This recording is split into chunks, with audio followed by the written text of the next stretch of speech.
Mario Kart is a fun game, but playing against the CPU is kind of lame.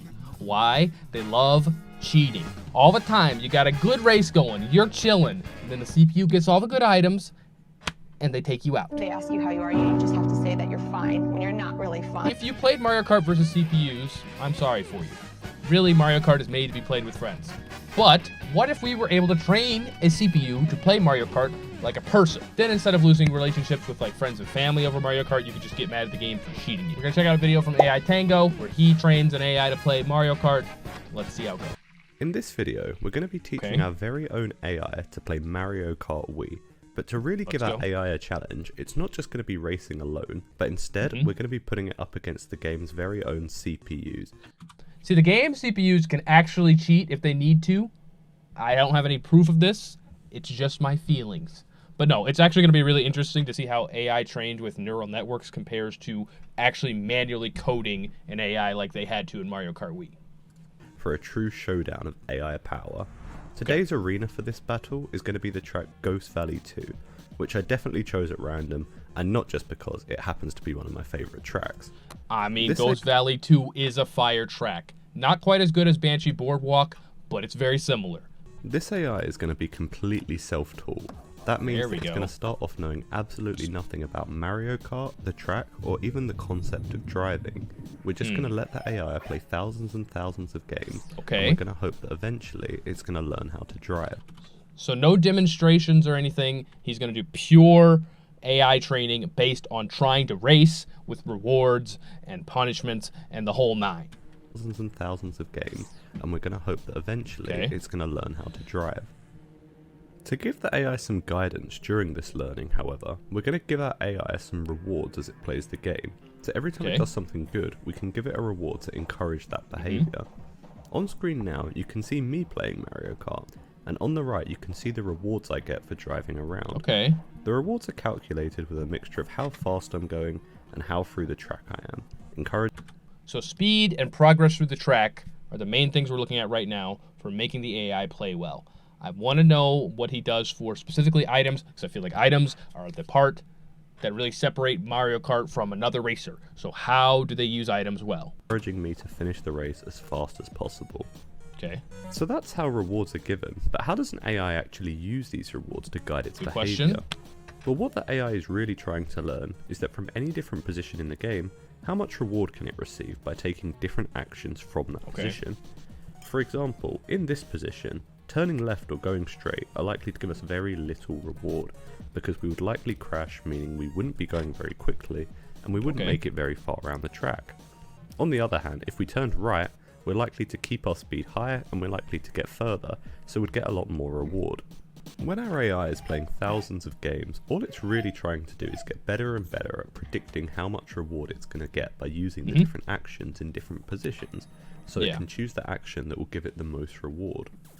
While our AI is training, you'll be able... With this kind of training specifically, it sounds like you would have to train your AI on each individual track as well. You couldn't necessarily generalize it to other tracks. He's going to know specifically, on this track, I turn right here because that gives me good score. Able to see this little bar chart. This shows that for each of the actions the AI can take, what its current reward prediction is for that action. In this case, I gave the AI just 5 different actions, including hard left, soft left, wheeling going straight forward, soft right, and hard right. Now, I will say, wheeling, that wasn't in the Mario Kart that I played when I was a kid, so it's not valid. AI should not learn that. The proper way to play Mario Kart means you use Mario Karts, not Mario Bikes, because we're not savages.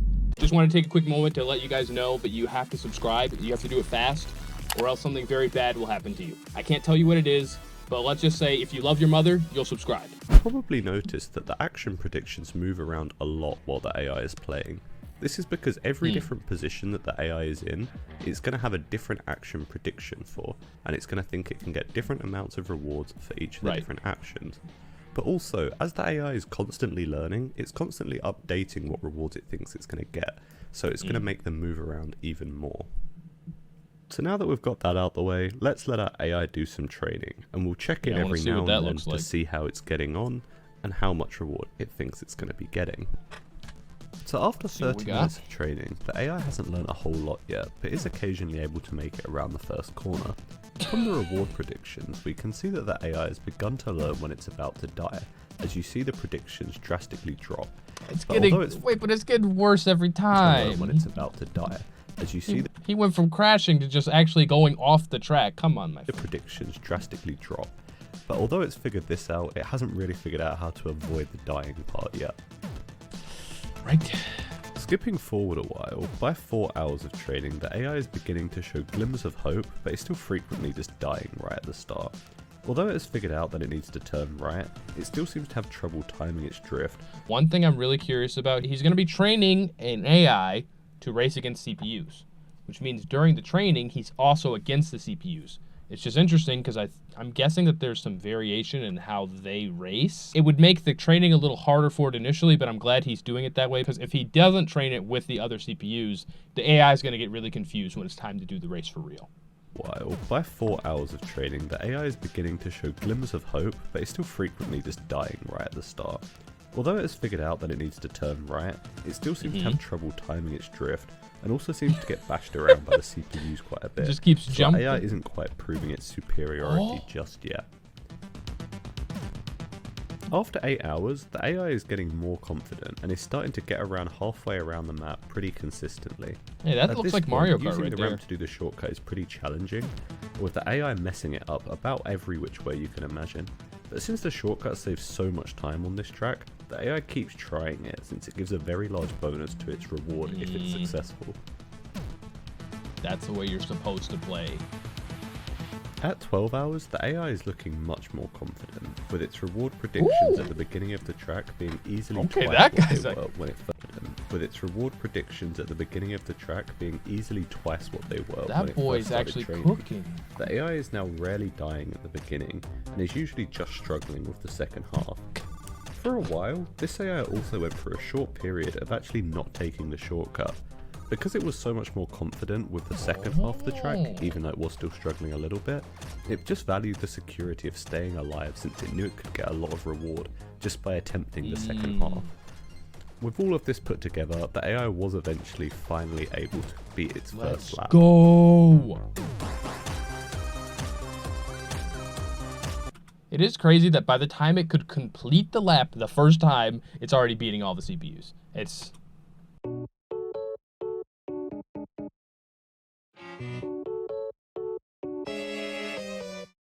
After a full day of training, it's really easy to see how much better the AI has gotten, and is even able to complete its first race, taking home the first place position by an absolute landslide. Aside from finishing the race though, I was particularly happy to see that the AI actually started wheeling.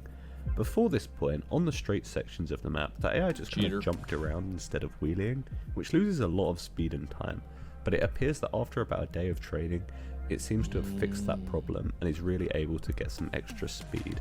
Let's go.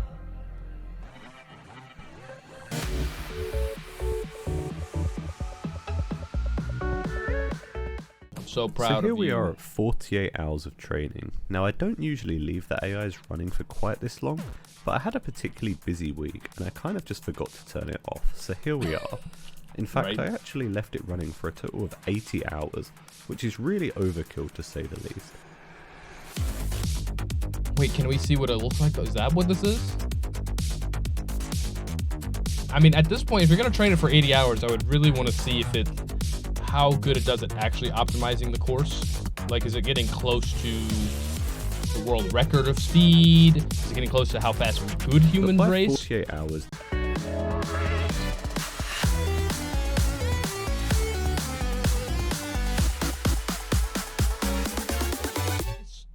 The AI was pretty damn good though, and it was definitely proving its superiority over the Mario Kart Wii CPUs. Let's go! On screen now, you can see the average reward the AI received throughout the 80 hours of training. Things started off with pretty rapid improvement, but towards the end of training, things did begin to plateau off a little bit.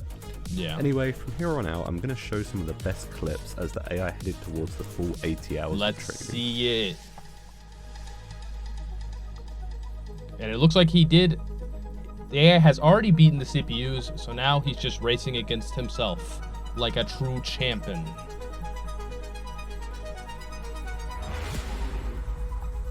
Honestly, though, that you could tell me that this was a human, and I would not be surprised in the least.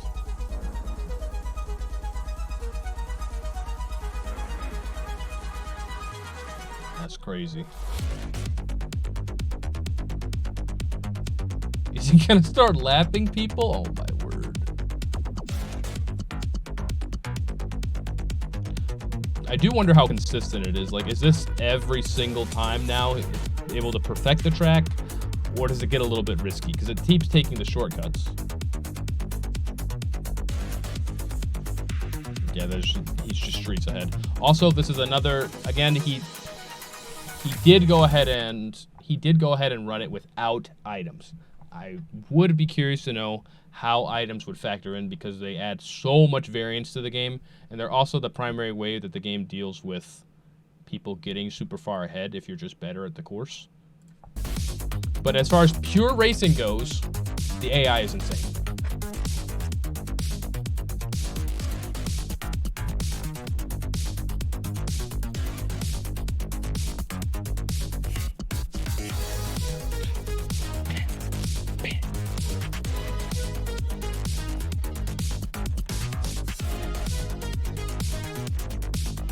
He is destroying this track.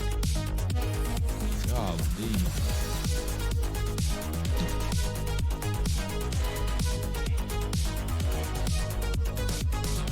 Thank you all so much for watching. I hope this video made your day just a little bit better, and be sure to check out some of my other videos if you like this one. I've done lots of other stuff like teaching an AI to play laser hockey and Super Mario Bros, so be sure to check those out. But anyway, I hope to see you in the next one. Shout out to AI Tango. He did a really good job of training that AI. Again, I would love to see how it handles items. But as far as racing goes, the AI was crazy. Also, I would love to see those times compared to people's fastest times on those tracks. Is he fast compared to humans, or is he just able to annihilate the other CPUs? Great video. I'm going to link it in the description. I'm going to link it right here as well. We also do AI training videos with games. You can check out our channel. I'm probably going to link one over here as well. Thank you guys for watching, and we'll see you guys later.